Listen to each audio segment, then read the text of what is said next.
మొన్న ఫిబ్రవరి 17వ తారీఖు ఆర్ఎస్ఎస్ శాఖ నిర్వహించుకునేటటువంటి సమయంలో విద్యార్థులందరిది ఒకటే స్క్రిప్టు. ఒకసారి వాళ్ళు మాట్లాడేటటువంటి మాటల్ని వినండి. గత 3 రోజులుగా కూడా ఆర్ఎస్ఎస్ ఏబీవీపీ మతంవాదులు గూండాలు ఎవరైతే ఉన్నారో అవుట్ సైడర్స్ విద్యా సంస్థలోకి ఏదో ఒక మతాన్ని ప్రమోట్ చేస్తూ చేయడం అనేది ఎప్పుడూ సరైనది కాదు. దాన్ని మేము విద్యార్థి సంఘాలుగా యూనివర్సిటీ విద్యార్థులుగా ఖండిస్తున్నామండి. గత 30 సంవత్సరాలుగా ఇదే యూనివర్సిటీలో శాఖ జరుగుతుంది. ఇంకా గట్టిగా ఏం చెప్తున్నారంటే ఈ ఎర్ర గూండాలకు సెమీ క్రిస్మస్ వేడుకలు నడిపినటువంటి సందర్భాలు చాలా ఉన్నాయి.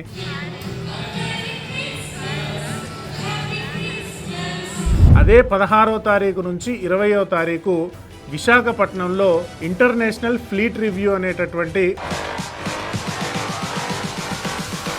భారతదేశంలో ఉన్నటువంటి అనేక మంది కైలాసగిరికి వెళ్ళి కూడా ఆ శివుడి ఆశీర్వాదం కూడా తీసుకున్నారు. ఏదో రకంగా అలజడులు సృష్టించి అసలు మెయిన్ టాపిక్ని సైడ్ ట్రాక్ చేయాలనేటటువంటి కుట్రతో ఇది కాషాయ జెండా, ఇది ఎప్పుడూ తలదించదు. మీ ఎరుపు జెండాల యొక్క అలజడులకు తాటాకు చప్పులకు భయపడేటోళ్ళు ఎవరూ లేరని చెప్తున్నారు.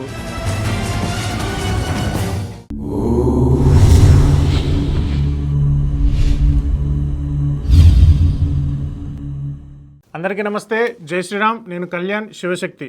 ఆంధ్రప్రదేశ్లోని విశాఖపట్నం ఆంధ్ర యూనివర్సిటీలో మొన్న ఫిబ్రవరి 17వ తారీఖు ఆర్ఎస్ఎస్ శాఖ నిర్వహించుకునేటటువంటి సమయంలో కొంతమంది ఎస్ఎఫ్ఐ ఏఎస్ఎఫ్కి సంబంధించినటువంటి విద్యార్థులు వచ్చి అక్కడ గొడవ చేయడం, శాఖ నిర్వహించేటటువంటి వ్యక్తులపై దాడి చేయడము మనందరికీ తెలిసినటువంటి విషయం. ఈ సంఘటన వెనుక ఉన్నటువంటి కుట్రేంటి, దీనికి ఏఎస్ఎఫ్ఐ స్టూడెంట్స్ ఏ విధంగా ఆ కుట్రలో పాల్పంచుకున్నారు, వాళ్ళ వెనక నుండి నడిపించేటటువంటి వ్యక్తులు ఎవరు అనేటటువంటిది మనం కొంత విశ్లేషణ చేసుకుందాము. అయితే ఈ యూనివర్సిటీ ఎస్ఎఫ్ఐ ఏఎస్ఎఫ్ లాంటి లెఫ్ట్ వింగ్ కమ్యూనిస్ట్ భావజాలానికి సంబంధించినటువంటి విద్యార్థులందరిది ఒకటే స్క్రిప్టు. ఆ స్క్రిప్ట్ ఏంటో మీరు ఒకసారి చూస్తే మీకు మొత్తం అర్థమైపోతుంది. ఒకసారి వాళ్ళు మాట్లాడేటటువంటి మాటల్ని వినండి. గత 3 రోజులుగా కూడా ఆర్ఎస్ఎస్ ఏబీవీపీ మతంవాదులు గూండాలు ఎవరైతే ఉన్నారో అవుట్ సైడర్స్ యూనివర్సిటీలోకి దొంగతనంగా చొరబడి మత కార్యక్రమంలో చేపట్టారు. ఇలాగ మతంవాదులు యూనివర్సిటీలోకి వస్తే మేము అడ్డుకుంటామని చెప్పి గట్టిగా నిరసించారు. మెజారిటీ అందులో ఉన్న వాళ్ళందరూ బయట వాళ్ళే. ఇంకోటి ఏబీవీపీ అనేది ఒక స్టూడెంట్ వింగ్. వాళ్ళు ఏబీవీపీకే ఏవైనా కార్యక్రమాలు చేయాలి అనుకుంటే చేయమనండి, మేము వద్దనట్లేదు. ఆర్ఎస్ఎస్ అనేది ఒక మత సంస్థ. ఏదైతే 3 రోజుల క్రితం నుంచి జరుగుతున్న ఈ ఆర్ఎస్ఎస్ గూండాల దాడి, ఆంధ్ర యూనివర్సిటీ విద్యార్థుల మీద దాడి చేస్తున్నారో దానికి సంబంధించి విద్యార్థి సంఘాలు, విద్యార్థి నాయకులు ఆంధ్ర యూనివర్సిటీ బంద్ పిలుపునిస్తే ఏఎస్ఎఫ్ ఎస్ఎఫ్ఐ విద్యార్థులు కలిసి వీసీ గారికి, రిజిస్టర్ గారికి మేము సమాచారం ఇవ్వడం జరిగింది. ఈ సందర్భంలోనే మత కలహాలు సృష్టించే ఏ సంస్థ కూడా యూనివర్సిటీలో ఉండకూడదు. ఏదైతే గత కొద్ది రోజులుగా ఆర్ఎస్ఎస్ సంబంధించి యూనివర్సిటీలో పర్మిషన్ లేకుండా ఈ కరసాము కతిసాముని మత చిచ్చులు పెట్టే విధంగా విద్యార్థులపై మత చిచ్చులు పెట్టి గొడవలు చేసే విధంగా వాళ్ళ కార్యక్రమాలు యూనివర్సిటీలో బీబీసీ గ్రౌండ్ లో నిర్వహించడం జరుగుతుంది. విన్నారు కదా, ఈ ప్రతి మీడియా ఛానల్లో TV9లో కానీ, TV5లో కానీ, ఈటీవీలో కానీ, బిగ్ టీవీలో కానీ, ఎన్టీవీలో కానీ ఏ ఛానల్ మైక్ పెట్టినా మీకు 4 నుంచి 5 వ్యక్తులు మాత్రమే కనబడతారు. వీళ్ళందరూ మాట్లాడేటటువంటిది ఒకటే స్క్రిప్టు. వాళ్ళు మాట్లాడేటటువంటి 4 అంశాలు: ఆర్ఎస్ఎస్ గూండాలు, మతోన్మాదులు, మతోన్మాదాన్ని సృష్టించడానికే యూనివర్సిటీలోకి వచ్చారు. ఇంకో అంశం ఏంటంటే ఆర్ఎస్ఎస్ కొన్నిసార్లు బ్యాన్ అయింది కాబట్టి అట్లాంటి బ్యాన్డ్ ఆర్గనైజేషన్స్ మన యూనివర్సిటీలోకి, విద్యార్థి సంఘాల్లోకి రాకూడదు అనేటటువంటిది ప్రచారం. ఈ అందరూ మాట్లాడింది ఇదే స్క్రిప్టు. మీరు ఒక 100 వీడియోలు చూసినా, వాళ్ళని 100 సార్లు అడిగినా వాళ్ళు ఈ స్క్రిప్ట్ దాటి బయటికి రారు. ఎందుకంటే వాళ్ళకి వెనక నుంచి ఈ స్క్రిప్ట్ ఇచ్చినటువంటి వాళ్ళు వేరు. అయితే ఈ సంఘటనకు సంబంధించి ఎస్ఎఫ్ఐ ఏఐఎస్ఎఫ్ విద్యార్థి సంఘాలు మాట్లాడేటటువంటి మాటలు అటు ఉంచితే, ఆర్ఎస్ఎస్కి సంబంధించినటువంటి వాళ్ళు, ఏబీవీపీకి సంబంధించిన విద్యార్థి సంఘాలు ఏం చెప్తున్నాయంటే, వందే మాతర గేయం 150 ఏళ్ళు పూర్తయినటువంటి సందర్భంగా మేము మా శాఖలో దేశభక్తి గేయాలు పాడుకుంటాము, వందే మాతరం పాడుకుంటాము, భగవద్ధ్వజానికి మేము రోజు నమస్కారం చేస్తాము, శాఖను నిర్వహించుకుంటాం తప్ప అంతకు మించి మేము చేసేది ఏం లేదని చెప్తున్నారు. కావాలని కుట్రపూరితంగా గొడవ చేయాలని చూస్తున్నారు తప్ప ఇది 30 సంవత్సరాలుగా ఇక్కడ శాఖ నిర్వహణ జరుగుతుందని చెప్తున్నారు. గత 30 సంవత్సరాలుగా ఇదే యూనివర్సిటీలో శాఖ జరుగుతుంది. ఇంకా గట్టిగా ఏం చెప్తున్నారంటే ఈ ఎర్ర గూండాలకు, ఈ ఎర్రి కమ్యూనిస్టులకు ఏం చెప్తున్నారంటే, ఏయూ యూనివర్సిటీలో కాషాయ జెండా ఎగరడం ఖాయము, మీ ఎర్ర రంగును చూసి భయపడేటటువంటి వాళ్ళు ఎవడూ లేడు, మీ అన్ని రంగులకు అమ్మ మొగుడు లాంటి రంగు కాషాయ జెండాని ఎగిరేస్తామని బలమైనటువంటి సందేశాన్ని కూడా ఈ ఏబీవీపీ విద్యార్థి సంఘ నాయకులు చెప్తున్నారు. అయితే ఇందులో అతి ఉత్సాహం ప్రదర్శించేటటువంటి కొంతమంది ఎస్ఎఫ్ఐ ఏఎస్ఎఫ్కి సంబంధించిన విద్యార్థి నాయకులుగా చెప్పుకునేటటువంటి కమ్యూనిస్టు, ఫేక్ అంబేద్కరిస్టు, క్రిస్టియన్ విద్యార్థి నాయకులు ఎవరైతే ఉన్నారో మీరు వాళ్ళ ముఖాలు చూసినా పర్సనల్గా వెళ్ళి ఎంక్వైరీ చేసుకున్నా అయితే వాళ్ళు కమ్యూనిస్టులు అంటే దేశ వ్యతిరేక భావజాలం కలిగిన వాళ్ళు, లేదా ఫేక్ అంబేద్కరిస్టులు అంటే అంబేద్కర్ ఫోటో అడ్డం పెట్టుకుని హిందువుల్ని, హిందూ సమాజాన్ని, దేశాన్ని తిట్టడం. 3 క్రిస్టియన్లు. ఈ 3 వర్గాలకు కాని వాళ్ళు ఆ ఎస్ఎఫ్ఐ ఏఎస్ఎఫ్ లాంటి విద్యార్థి సంఘాలలో ఉండరు. వీళ్ళు ఏం మాట్లాడుతున్నారు అక్కడ ఆంధ్ర యూనివర్సిటీలో? విద్యా సంస్థలోకి ఏదో ఒక మతాన్ని ప్రమోట్ చేస్తూ చేయడం అనేది ఎప్పుడూ సరైనది కాదు. దాన్ని మేము విద్యార్థి సంఘాలుగా, యూనివర్సిటీ విద్యార్థులుగా ఖండిస్తున్నామండి. మతోన్మాదాన్ని యూనివర్సిటీలోకి తీసుకొస్తున్నారు. అసలు మతాన్ని ఎందుకు తీసుకొస్తున్నారు యూనివర్సిటీలో అని మాట్లాడుతున్నారు. కానీ ఆంధ్ర యూనివర్సిటీలో ఈ ఎస్ఎఫ్ఐ ఏఎస్ఎఫ్ సంఘానికి సంబంధించినటువంటి నాయకులే సెమీ క్రిస్మస్ వేడుకలు నడిపినటువంటి సందర్భాలు చాలా ఉన్నాయి. దానికి సంబంధించినటువంటి 2 వీడియోలను కూడా చూడండి, మీకు చూపిస్తాను.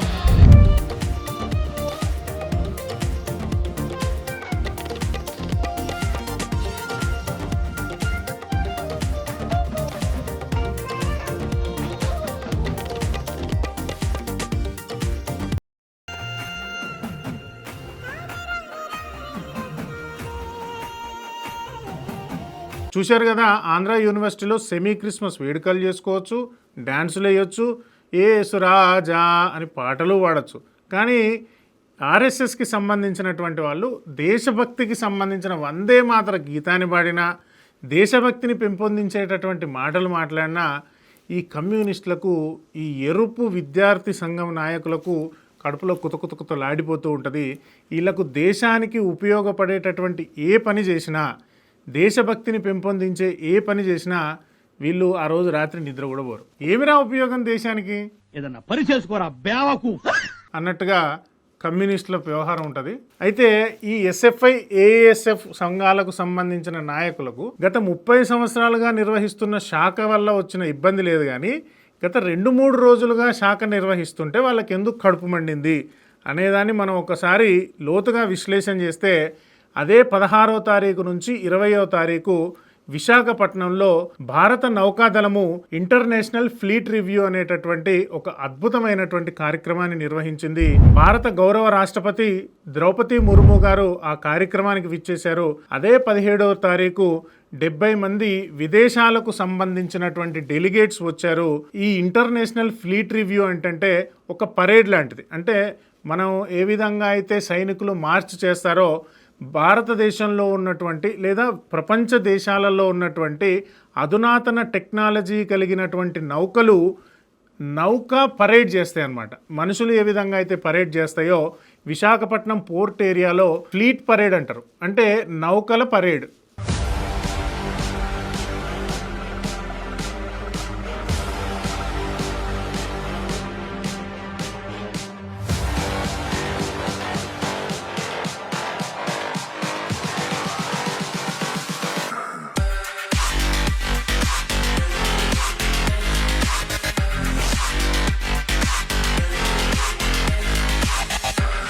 ఇలా భారతదేశ నౌకల సాంకేతిక పరిజ్ఞానాన్ని ప్రదర్శించడానికి వివిధ దేశాలకు సంబంధించినటువంటి నౌకల సాంకేతిక పరిజ్ఞానాన్ని తీసుకొని రెండింటినీ సమన్వయం చేసుకునేటటువంటి ఒక వేదిక. 70 దేశాలకు సంబంధించిన డెలిగేట్స్ ఇందులో పాల్గొంటున్నారు. రాష్ట్రపతి గారు వచ్చారు. భారతదేశంలో ఉన్నటువంటి అనేక మంది ఈ నౌకాయాన సిబ్బంది వీళ్ళంతా విశాఖపట్నంలోనే ఉన్నారు. కైలాసగిరికి వెళ్ళి కూడా ఆ శివుడి ఆశీర్వాదం కూడా తీసుకున్నారు. విశాఖ పోర్ట్లో ఈ దేశ గౌరవాన్ని, దేశభక్తిని పెంపొందించడానికి ఒక అద్భుతమైనటువంటి కార్యక్రమాన్ని నిర్వహిస్తున్నటువంటి సమయంలో అన్ని దేశాల ముందు ఈ దేశం పరువు ఎట్లా తీయాలి అనేది వీళ్ళ ఎజెండా. ఈ విశాఖపట్నంలోనే ఇది జరుగుతుంది. మీకు ఏ న్యూస్ ఛానల్లో ఇది రాదు.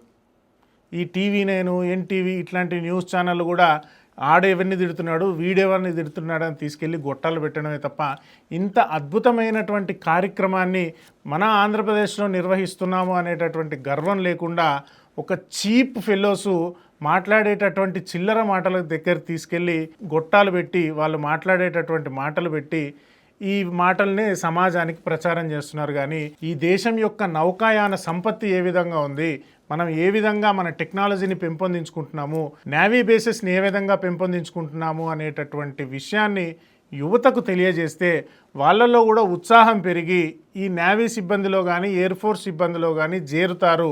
అలా చేరడానికి వీల్లేదు, దీన్ని ఏ విధంగానైనా పెంట చేయాలి, దీన్ని సమాజంలో ఒక న్యూస్ లాగా కాకుండా ఈ యూనివర్సిటీలో ఏదో రకంగా అలజడులు సృష్టించి అసలు మెయిన్ టాపిక్ని సైడ్ ట్రాక్ చేయాలనేటటువంటి కుట్రతో వెనక దేశవ్యాప్తంగా ఉన్నటువంటి కమ్యూనిస్టులో లేదా రాష్ట్ర వ్యాప్తంగా ఉన్నటువంటి కమ్యూనిస్టులో చేసినటువంటి కుట్రలో భాగంగా కమ్యూనిస్టు విద్యార్థి సంఘ నాయకులు ఏఎస్ఎఫ్ ఎస్ఎఫ్ఐలు 30 సంవత్సరాలుగా రోజు జరుగుతున్నటువంటి శాఖ దగ్గరికి వెళ్ళి ఆర్ఎస్ఎస్ వాళ్ళతోని గిల్లి గజ్జాలు పెట్టుకొని వాళ్ళు వచ్చి ముడ్డి మీద తంతే 50 మంది గూండాలను తీసుకొచ్చి మా మీద చెప్పులు ఇసిరేశారు, బాటిల్ ఇసిరేశారు అని దొంగేడుపులేసి మీడియా అటెన్షన్ అంతా తీసుకొచ్చి పెంట చేశారు.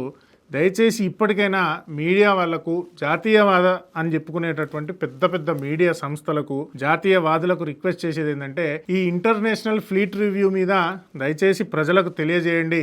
అదేవిధంగా ఈ కమ్యూనిస్టు ఎస్ఎఫ్ఐ గూండాలు ఎవరైతే ఉన్నారో వాళ్లకు బుద్ధి వచ్చే విధంగా మీ యొక్క వాయిస్ని వినిపించండి. స్పష్టంగా ఏబీవీపీకి సంబంధించినటువంటి నాయకులు చెప్తున్నారు, ఇది కాషాయ జెండా, ఇది ఎప్పుడూ తలదించదు. మీ ఎరుపు జెండాల యొక్క అలజడులకు, తాటాకు చప్పులకు భయపడేటోళ్ళు ఎవరూ లేరని చెప్తున్నారు. ఆర్ఎస్ఎస్ మీదనో, ఆర్ఎస్ఎస్ శాఖల మీదనో, ఏబీవీపీ మీదనో కాషాయ జెండాను అడ్డుపెట్టుకుని మతోన్మాదం పేరుతో హిందూ సమాజం మీదనో కనుక దాడి చేసేటోళ్ళు గుర్తుంచుకోండి, మీ పని అయిపోయింది. ఈ ఎర్ర జెండాల కాలం చెల్లింది. అక్కడక్కడ దేశంలో 4-5 చోట్ల మిగిలి ఉన్నారు నక్సలైట్ లాగా, అది కూడా పోయేటటువంటి కాలం త్వరలోనే వస్తుంది.